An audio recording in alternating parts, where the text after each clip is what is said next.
Silenzio Bruno. Loud. Silenzio Bruno! Silenzio Bruno. Silenzio Bruno! Silenzio Bruno. Can you still hear him? Nope, just you. Good!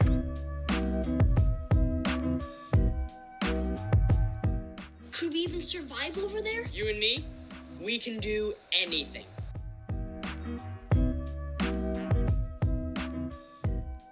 Hi, and welcome to the second episode of Little Miss Media.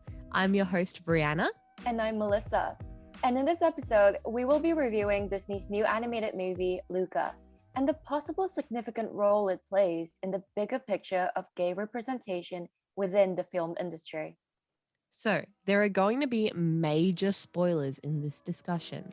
So, we would recommend that you watch the movie first before you listen to this episode.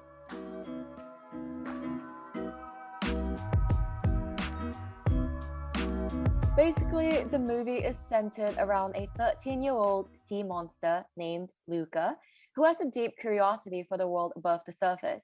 He can be seen browsing through a collection of items from the human world, which to me echoed Ariel from Disney's The Little Mermaid, which was really fun. He meets Alberto, who is another sea monster who's only a couple of years older than him.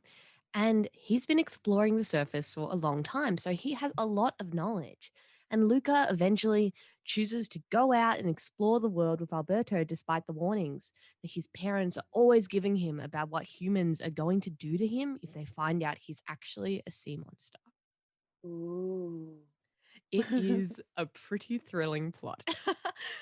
So our characters are the titular Luca. So as we said, Luca is 13 years old and he's curious, but he's a little bit more timid. And he is influenced, as we said, by Alberto to eventually go into the surface. And he's always wanted to see the world. And so they eventually make their way to Porto Rosso, which is a little Italian seaside town together, and enter the Porto Rosso Cup in order to buy a Vespa and then go off and see the world. And because of the Porto Rosso Cup, we then meet a cute little red-headed curly girl named Julia, who then forms a team with the two boys, kind of like a bunch of underdogs together, basically, as they attempt to win the Porto Rosso race. And I guess one of my favorite characters is Julia's dad, Massimo. I'm not too sure if I pronounced that correctly. Father of the year. Yeah, father of the year, the real MVP. A strong, silent fisherman with a really soft, chewy, and cute heart, who looks after all three of them and cooks some mean pasta from what I can see. I know. After I watched this movie, I really, really craved pasta. I was like, oh. And then our antagonist is the kind of iconic Ercole, and he's confirmed to be around 18 or 19 by a writer who worked on the movie, which makes his actions a whole lot worse, I would say. He's pretty narcissistic, and he is the repeated champion of the Porto Rosso Cup. And he spends his whole movie trying to make Luca, Julia, and Alberto miserable. So we have our characters, we've set the scene. So, Melissa, what would you say were your favorite moments or themes of this movie? The one thing that really stood out to me right off the bat was this is obviously a coming of age film. It's a period in which an adolescent between the ages of 12 to 18 undergoes the search for their own identity, their place in this world. And this is especially prominent in Luca, especially since, he's venturing a whole new world that he has never seen before. He's always been curious about. And thanks to Alberto, you obviously have to say that name with the accent. Alberto.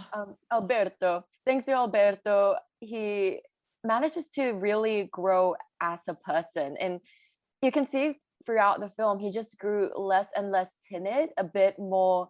He used to be a little indecisive, I would say, but he's grown to be a bit more confident in the decisions that he has learned to take throughout the movie. And that was really enjoyable to see. So definitely a coming of age theme for me. I know that when we were researching this film, the director, Enrico Casarosa, stated that the movie was a celebration of friendship and a love letter to the summers of our youth. He said those formative years when you're finding yourself. And I think what you said is so true. A big part of this is coming to terms with your identity. And in this film, identity is tied to their sea monster form. And they're constantly having to hide the sea monster form because if they show the sea monster form in Porto Rosso, they could be attacked. They could really be at risk. So the only time that they can feel happy and safe and accepted is when they hide their true selves. And I think a massive motif throughout this movie is water and rain and water. So Luca and Alberto actively hide from the rain because if they get wet, it exposes the sea monster self. And ultimately, throughout the entire movie, the rain acts as a sort of obstacle, right? There was that scene where they're lying outside and it rains on them during the night when they were feeling safe and it exposes them. At the end of the movie, we see this growth. We see this learning to accept themselves and show their identity. And eventually they stop running away from the rain. They run straight into it and they embrace it. They show their true selves. I love that you pointed out that rain and water is a huge motif in this movie. I wholeheartedly agree. And I just thought that it was a really beautiful symbolism to just, it's as if to say that the rain will wash away any facade that you put on, any sort of makeup that you put over yourself to, to cover yourself from your true identity and to just basically wash your disguise away. When Luca takes that decision to ride out into the rain at the end of the film to save Alberto, we can see how significant that is. We can see that Luca is really growing up. He's really taking, control of his actions and responsibility, and also just accepting his identity, saying, okay, I'm going to stand defiant. If you don't like me, well, I can't help that. And I just think that's really beautiful and such a part of the coming of age theme. Another huge theme I would say is friendship as well, and how Hmm. important it is to have friends that drive you. But I feel like with this movie especially, that level of friendship goes beyond than just that. It's become more of like a family sort of sense. The That's so importance of true. having your own community, people you identify with. And we can really see this with Alberto and Julia and Luca, that whole underdog concept and how they had to look out for each other. And especially at the end, when you see Julia pulling through for the both of them, even when she found out that they were a bunch of sea monsters, she still saw them as friends, as family, because of everything that they've been through together. Totally. And kind of continuing on that theme of family, that really ties into Alberto's character arc throughout this entire film, which is dealing with abandonment and dealing with the anxiety of losing people. It's revealed in the film that Alberto was abandoned by his father. And so he becomes very possessive of Luca and he wants him to stay with him because he's scared of losing him, and we see that when he's very jealous of Luca's sort of budding friendship with Julia. And when Luca decides that he wants to go to a human school with Julia, he basically outs Luca's identity, which then in turn forces Luca's hand. And it's a big sort of betrayal of that friendship. It's his self doubt, I believe, and low esteem that makes him try to push Luca away when Luca tries to apologize to him and stay with him. But Luca refuses to let him push him away because he cares deeply for Alberto, and this makes Alberto realize that he can let Luca go and still have him around and still love him at the end of the movie. And I think this is just a beautiful ending to this journey. And so he sells the Vespa that they've worked so hard to get, that is the way that they were going to stick together, in order to buy Luca a train ticket, which he knows Luca desperately wants so he can go to that human school. And Luca says to Alberto, I can't do it without you. And Alberto says, but you're never without me. The next time that you jump off a cliff or tell Bruno to stop bothering you, that's me. And I just thought that was beautiful. Oh, I cried. yeah, I hearing that again just made me tear up a little bit. That was really beautifully said, especially that quote. I just felt that was really impactful. And it just goes to show that it's not just Luca who went through that whole coming of age thing, but Alberto did as well. And hey, that's the power of friendship. You help each other grow. And I absolutely love that.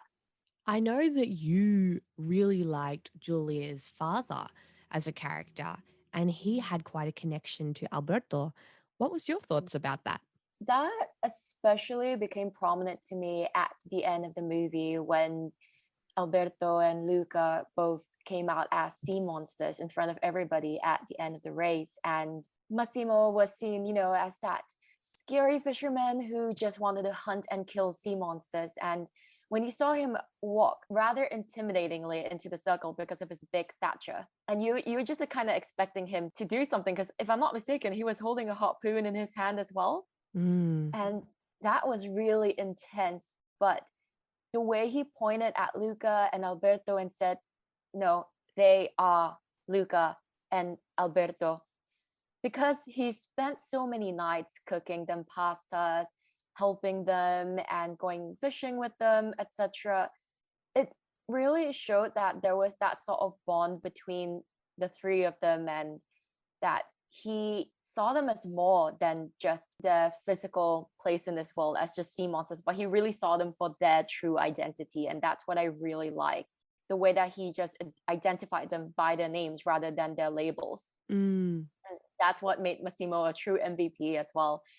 I also loved, as we were talking about his relationship with Alberto, he becomes the father figure to Alberto that Alberto does not have. Alberto runs away after Luca betrays him. He disappears almost. And that night, Massimo asks Luca and Julia, oh, where is he? And when they tell him that, oh, he wants to be left alone, he's left, Massimo goes looking for him. I think that is such a contrast to Alberto's father, who just says, you're old enough to look after yourself now, and then just abandons him and never comes back. It shows that Alberto, who believes that he ruins everything, that he's not good enough for anyone, that people do love him, that he doesn't need to push people away because people will come back for him. Oh, and one thing about Massimo that I forgot to mention, and I think is so important, is the fact that he was born with only one arm. And that is, he even mentions it, like, I was just born this way. And it doesn't stop him. He's the town's defender. He's a great fisherman. He just lives. And I think that is such a good step forward for disability representation. And I think Disney or Pixar is doing a really good job in that. I mean, that's the sort of representation we want, where, yes, the character has a disability, but they just live their life. Their character arc is not just about their disability. They can have tangible, lived out lives. And I think that is a really good step in the right direction. I just felt like it really tied into another theme where you just can't judge people by their cover. So even if you don't have an arm, it doesn't mean that you're not able to hunt sea monsters. Obviously not in a realistic sense in our world, to hunt sea monsters and defend your town. And even with Luca and Alberto's case, even if you're sea monsters, you aren't monsters.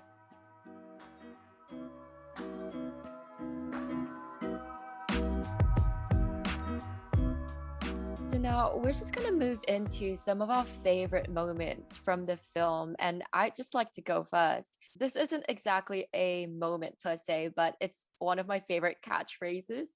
The part where they always repeat to themselves, Silenzio Bruno, a mantra that Alberto tells Luca to repeat to himself inside his head to silence the negative voices, or rather his inner conscience, that try to discourage him from taking a leap of faith and doing whatever he wants to do. I have a question though. Who on earth is Bruno? The true mystery. Bruno Mars? Maybe. If it wasn't set in the 60s, then maybe. I had this theory the entire time I was watching the movie. Every time they said it, and as soon as they revealed that Alberto's father was a very absent father, I was like, what if Bruno is the name of his father? Like every time he says Silenzio Bruno, he's like proving his father wrong. He's showing that he can be strong and that he's like not what his father thought he was. That was my theory. Oh, that's a good theory. That's way better than Bruno Mars. I don't know. I think Bruno Mars has some weight. Some of my favorite scenes, and I know he's terrible, but just Ercole is a horrible person, but he is so funny.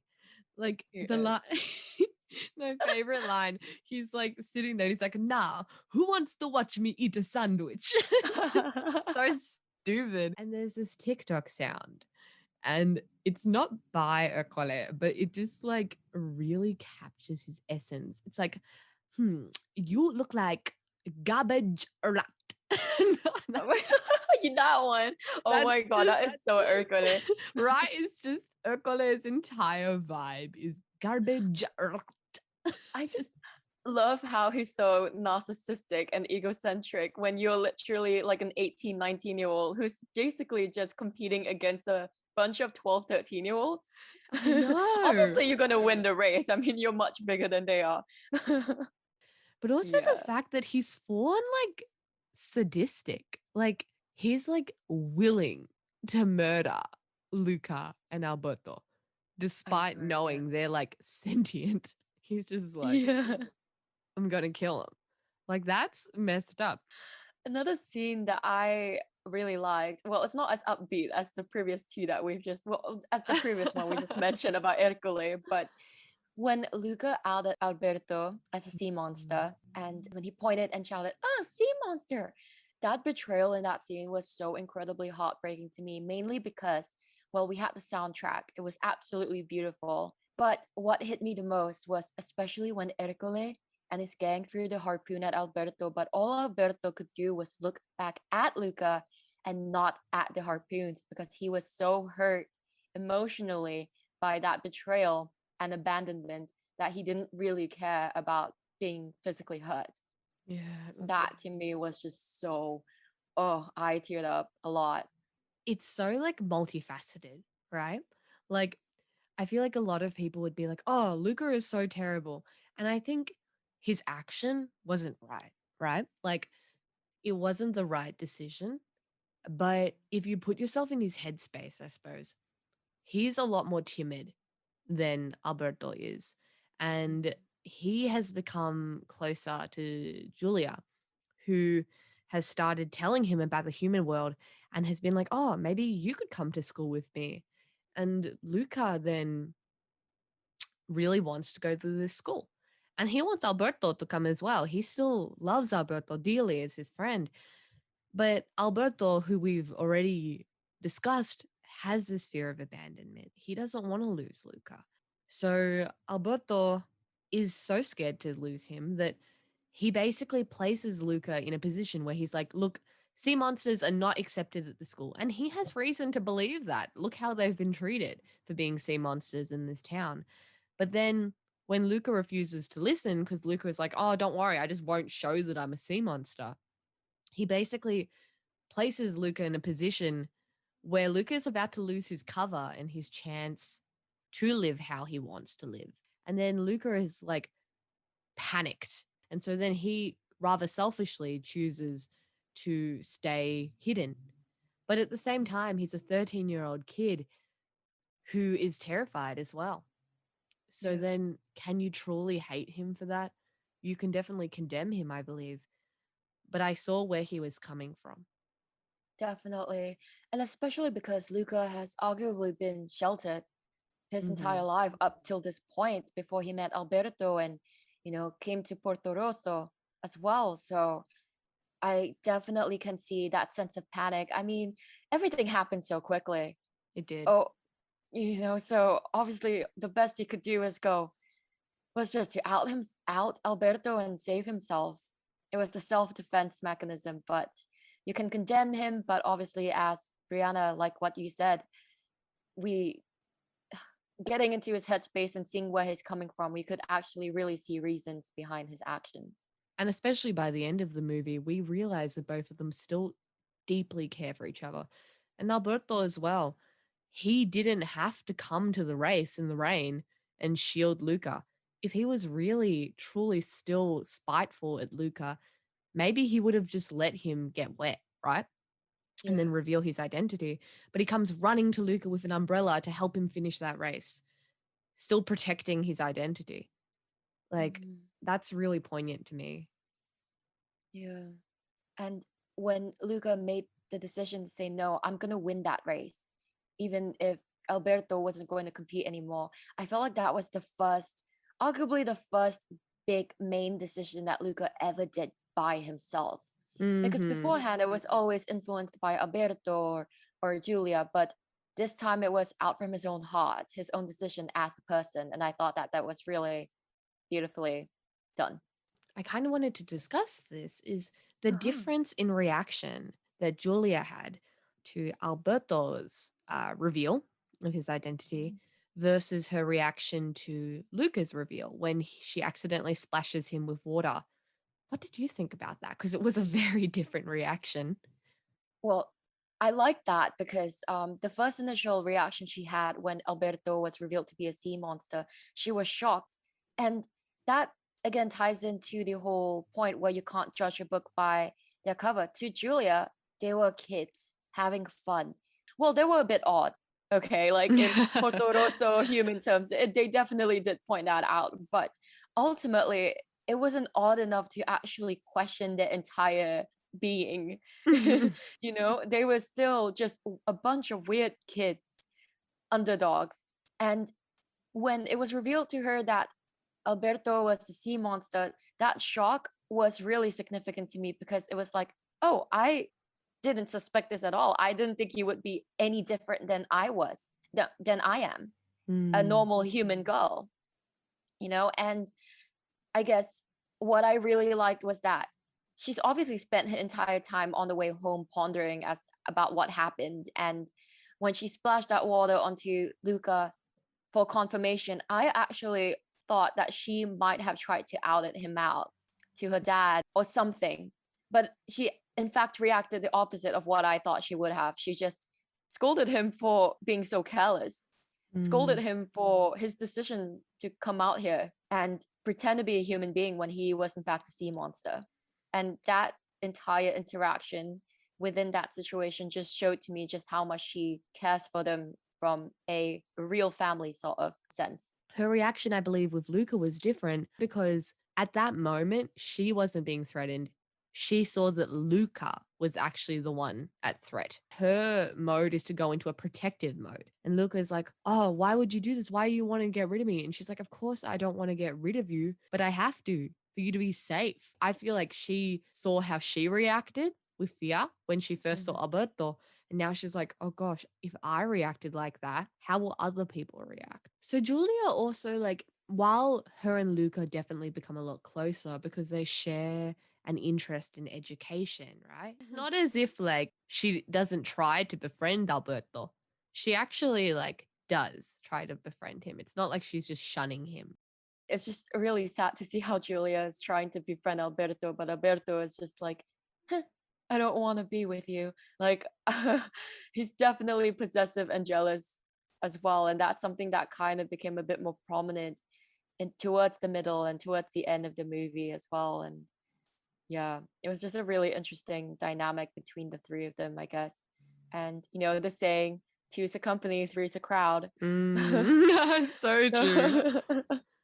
Yeah, this segment has run on for a really long time, but I really just wanted, I really want to at least wrap it up with one of my favorite soundtracks from the movie. Well, first of all, I just like to give like a huge round of applause to Dan Romer, who composed Luca's official score. And I just thought that it was really great. It was really fitting to the aesthetic of the movie overall. And I just also love the fact that the movie as a whole featured music that, you know, gave a huge throwback to old school Italian pop songs, which I feel like Italians who are watching it, they would be like, oh yeah, this is something I grew up with. Or, well, my parents or my grandparents with. And a particular track that I personally enjoy was Un Bacio a Mezzanotte, which is a kiss at midnight. And apparently it was released in 1945. It was that upbeat Wow. rhythm one that was playing during the opening credit scene. And yeah, I just loved it. I overall liked the Luca theme. It just gave me such dreamy, sort of almost Studio Ghibli sort of vibes. And it also took me back to Nemo, the Nemo egg theme, which is one of my favorite themes of all time. Right. So I think the Luca theme there, especially at the ending when he's leaving on the train and the music swells and strings and orchestra is so layered. I thought that was beautiful. Amazing job on this soundtrack.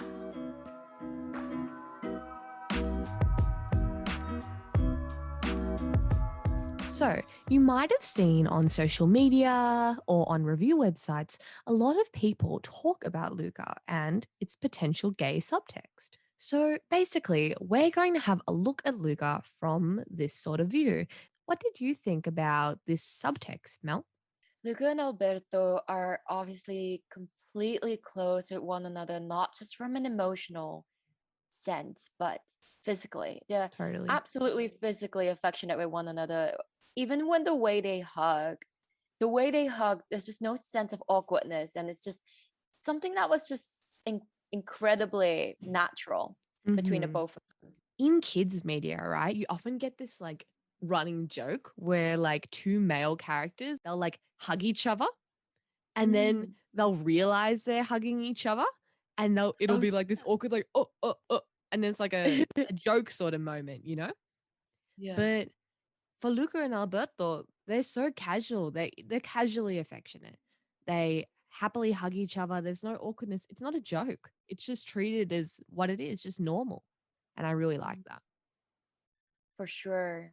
And I just felt like this closeness was something that just came almost immediately from the moment they met. One scene that stood out to me was when Luca had to hug Alberto from the back to keep the bike from breaking into two. So this is one of the evenings when they both rode the bike and up the ramp, and Luca was like, "Oh, this is a really bad idea," but Alberto was all, "Silencio, Bruno, let's do this," right? So the bike inevitably broke in half in midair, and they were falling onto this rock, and one of them had to kick the other away to separate themselves from each other lest they wanted to fall onto the rock and hurt themselves. And soon after, we get another parallel when they both decided to run away to Porto Rosso together, and Alberto grabs onto Luca's arms, and this time they jumped over the rock together rather than separate. I just saw this kind of like as symbolism, whereby the first time it showed that if they were together, there was a huge chance that they could be hurt, Mhm. that there was a huge chance that there was going to be danger at the end of it all. There was also a huge chance that if they were together, they would overcome anything that would come their way, whether it be danger, heartbreak, or sadness, etc. I felt like this really reflected the common feeling that I feel a lot of people in the LGBTQ community might have felt when it came to same sex relationships in particular. The dangers of being together, and you're just like, oh, if we were to be together, that might not be a good thing for the both of you, that it was going to be heartbreak at the end of the day. Yeah, I just felt like it was a really sweet echo if we were to Mhm. read it that way. Yeah, It kind of also falls in line with a quote they say. They go, "No one will tell us what to do, just you and me out there, free." It's almost like exactly. for them to be happy, they have to kind of escape society. They can't just Mm. be controlled by parents who are scared of them, scared for them. They have to get out there together. They have to run away for them to truly be happy. And then a big thing that we mentioned is how in Potoroso, how humans pierce and hunt sea monsters. They actively are scared of them because they're not like humans, they're different. And so they try and kill them. And we sort of saw this as symbolism for the way society treats the LGBTQ plus community, seeing them as outcasts, as different, you know, hurting them and discriminating against them when they dare to show their identity.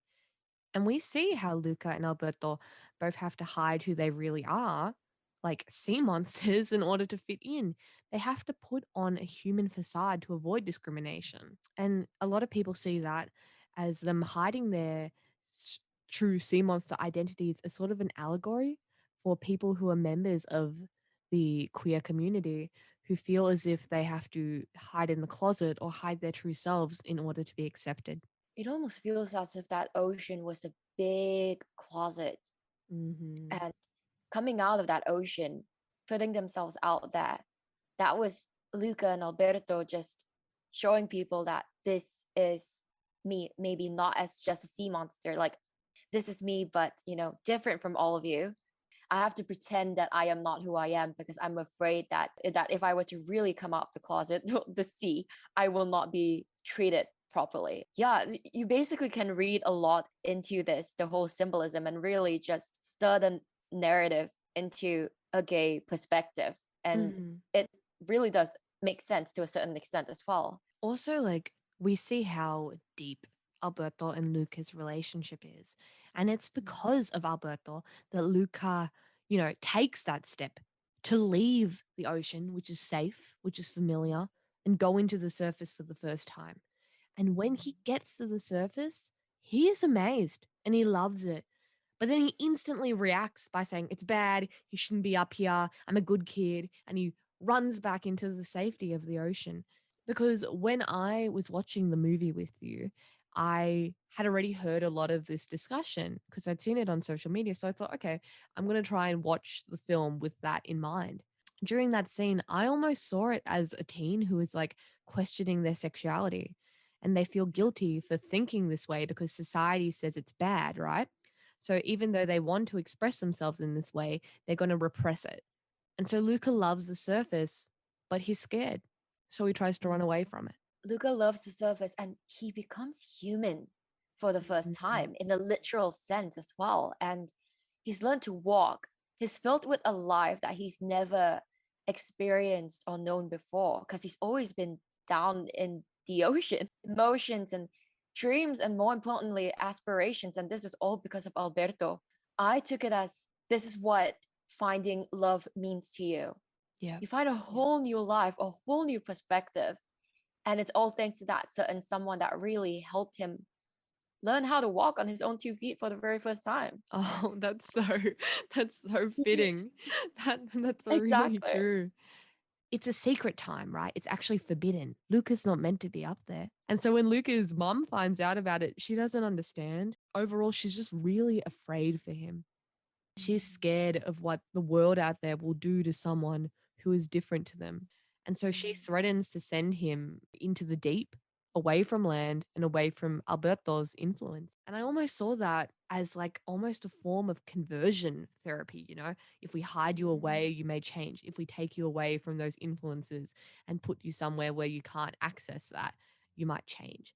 And I think it's because she's so scared of how the world will react and treat her son because she knows he's different. She knows that sea monsters, if we're looking at it as an allegory for identity, it's so hard for them to be accepted by the humans.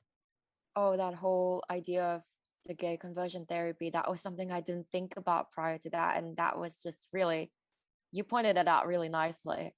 On the other hand, we have Luca's grandmother who just kind of had a feeling, or possibly already knew that he's been going out into the surface Mm-hmm. this entire time. And she's just, yeah, I'm just going to let him do it. We kind of talked about this earlier, how water is so much of an obstacle for them, as well as it is something that they're originally from. But then, if we're looking at it from this perspective, then water is almost like being outed from the closet, right? That moment when Luca is almost pushed into the fountain by Ercole is so terrifying because we know that Ercole is willing to kill a sea monster. We know that if Luca loses his identity, his disguise, well, that he could be in so much danger. And in a way, this is almost kind of like closeted queer people who can't safely reveal their true identities because they're in a situation where they are at risk of discrimination and harassment. Especially with the way rain is being used in this movie. I just thought that it was beautifully done. I think we've kind of alluded this already in our previous discussion, and I just want to bring it up again. I guess the way rain basically washes away everyone's disguise Hmm. and makeup, every facade is just washed away, and you're stripped down to your core, and that's all you have to display in front of everyone. And I thought that, especially with that scene at the end when they won the race and the rain started to pour, I just thought that that was especially significant. You get the revelation of the two old women who were actually sea monsters as well. Yeah. And that to me was a huge shock because I did not expect that. Basically, it kind of tied into the idea that it just takes one person to be brave enough to come out and a heartwarming crowd to accept that. for Mm. everyone else to be brave enough to reveal their sexuality or who they really are as a person. And as we said with the rain has been such an obstacle. It's been such a thing to fear, right? And the water. When Alberto reveals his identity at the beach, we kind of talked about it. He's outing Luca's identity. And if we're looking at it as an allegory for the closet, well, then he's outing Luca's sexuality, right? Thus, Yeah. he kind of becomes, into self preservation. He's scared to lose the protection of this human identity or straight persona. So he betrays Yeah. Alberto. But then, in contrast, at the end of the movie, right in the final scene, Luca embraces his identity. And as the train leaves the station, driving forwards towards his new life, he willingly stares up into the rain and he reveals his true identity. He will not hide himself anymore. Going forwards, he will be true to himself. I feel like that is so important for maybe kids who are going through that sort of headspace to be able to see a character accept themselves at the end.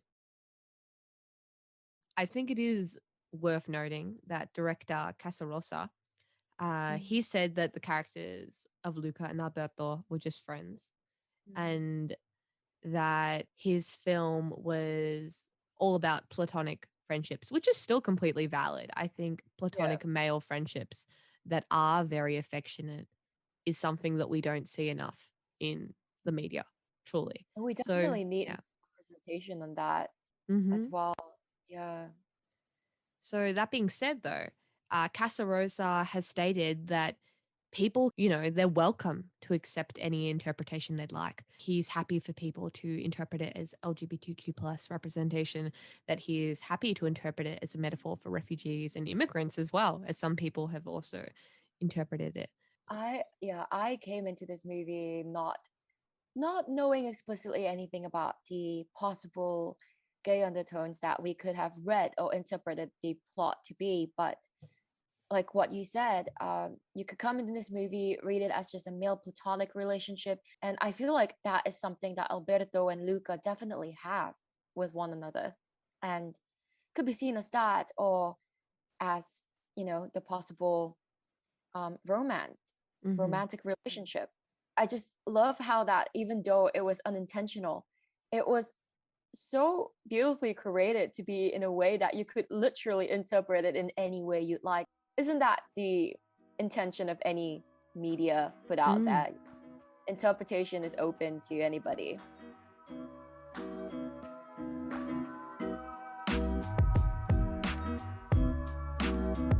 Now we're gonna take a look at Luca from the lens of Disney and Pixar, basically the bigger picture. So, Disney has a history of queer baiting or stating that it has queer characters, but in a lot of these cases, it's not exactly tangible representation. And a lot of the time, it has overhyped sort of what they call exclusively gay moments in their movies. And a lot of the time, this just kind of turns into this tiny morsel of representation that are often so subtle that you hardly notice them. So, for instance, I can think about a kiss between two women in the background at the end of one of the new Star Wars movies. And most of the time, they are so plot irrelevant that they can just be easily cut out by international censors, or even people watching just won't notice it at all. It's not tangible representation. Honestly, if they didn't toot their horn so much about it, maybe people would be less upset. And I feel like a lot of people who were watching felt that Luca was a chance to finally have representation in a way that wouldn't have felt forced. In fact, it would have felt very natural given the nature of the story and the plot. So it wouldn't have been tokenism. What do you think about that, Mel? I definitely fully agree with the fact that there's just not enough representation. I just feel like it would have been better if Pixar or Disney just had a main character that had at least one outright obvious gay romance. Like what you said, if they had used something like Luca, a really natural romance film or animated film following a same-sex relationship, that would have been something that I would have liked to see maybe growing up. I understand though that this might not have been something that was possible probably in like, 2015 or something. Doing research for this, it actually brought me back to the time when, have you heard about the short animated film called In a Heartbeat before? I think it was about 2 Yeah. minutes long. Yeah, I've watched Yeah. that one. Yeah, it completely went viral in 2017 and it was made by two college graduates, Esteban Bravo and Beth David. Mhm. And I remember that it was all anyone could talk about in high school, especially because it was quite possibly for the first time ever an animated film that we could clearly see two guys falling in love with one another in the most sweetest, pure way possible. There was no subtlety there, it was direct, straight up romance. True. And sure, there has been representations of this sort of relationship in other works of media too. So, for example, boys love, which is a popular trope in Japan, Mhm. but never from a top leading animation company such as Disney or Pixar. In an interview by Jack Nevins, he interviewed Esteban Bravo and Beth David, and Bravo said, and I quote, "From a business standpoint, it makes sense why studios are afraid to portray LGBT characters, just because there's still a part of the population that's not accepting. But as leaders from children's content, it's really important for them to represent these people because not showing LGBT characters leads to a lot of internalized confusion as kids growing up." And I feel like a lot of people I've seen on TikTok, on Twitter, whatever, have been like, "Oh, we shouldn't like put a romantic gaze on children," right? And while I do agree, this doesn't seem to be an issue with straight sort of centric movies. I can come up with a few examples, especially in Disney. Snow White herself is 14, which is the same age as Alberto, and she gets married at the end of the movie. Violet from The Incredibles is only 14, and she has a relationship. A big part of her story is having a crush on this guy. No one had an issue with that. I see that in a lot of kids' movies. And I mean, drawing this closer to home, Luca gives me Little Mermaid vibes. If she can fall in love with the prince, why can't Luca fall in love with Alberto? I think it's more realistic too. Lucas spends Yeah. a lot more time with Alberto. And we're not saying that it's like having to be an explicit relationship, but Mhm. it's kind of like puppy love, innocent childhood crushes. And I don't think it's a stretch to say that a lot of kids and teens have crushes. It's normal. Yeah, That's part of preteen transitioning into becoming a teen sort of phase. You start thinking exactly. about that. I guess, coming of age films do often have a romantic aspect to them. Totally. So it wouldn't be too far off tangent. And if we really want to criticize any shows for sexualizing teens, then I think we should start looking into more shows like Riverdale, where there are literally sex scenes between characters who are meant to be in high school, and that's shown on Yeah. TV. I don't Mhm. think having a little bit of puppy love, innocent little crushes in a movie that is already kind of leaning in that direction is necessarily a bad thing at all.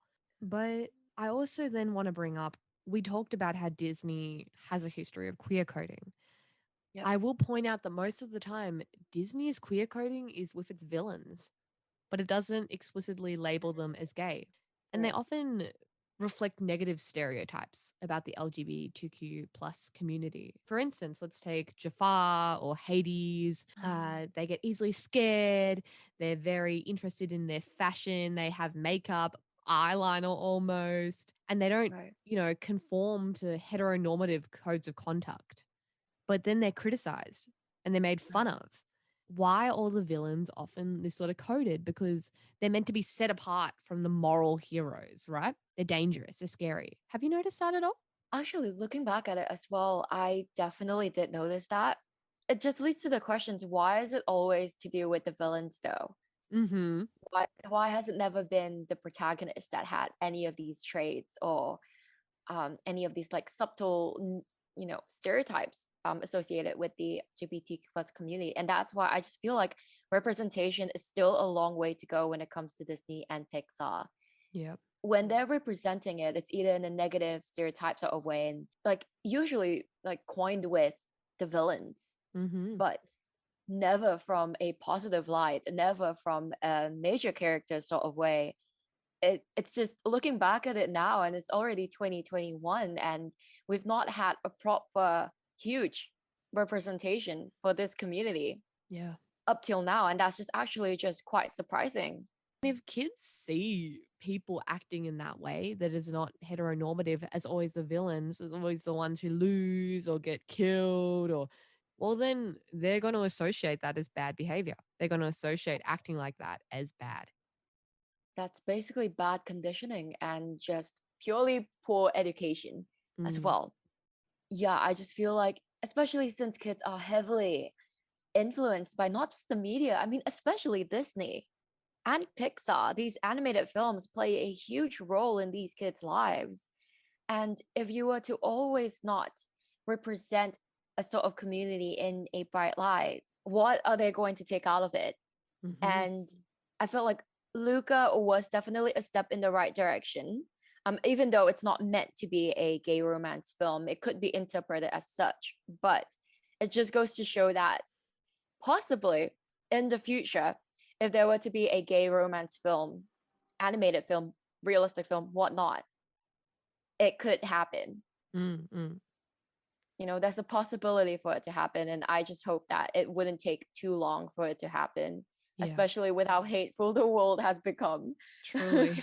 I think it's really important that we educate kids to not outcast the sea monsters, the so-called sea monsters, and see that, you know, we're all the same. I think that Disney kind of missed out on the potential of making Luca, that openly, I guess, queer story.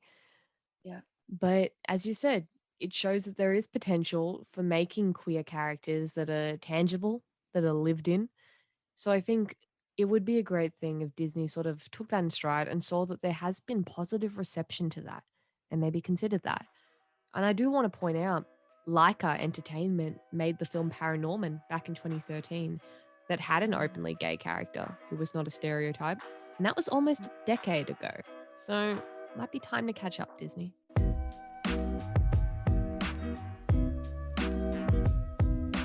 I can't do it without you. But you're never without me. The next time that you jump off a cliff or tell Bruno to quit bothering you, that's me.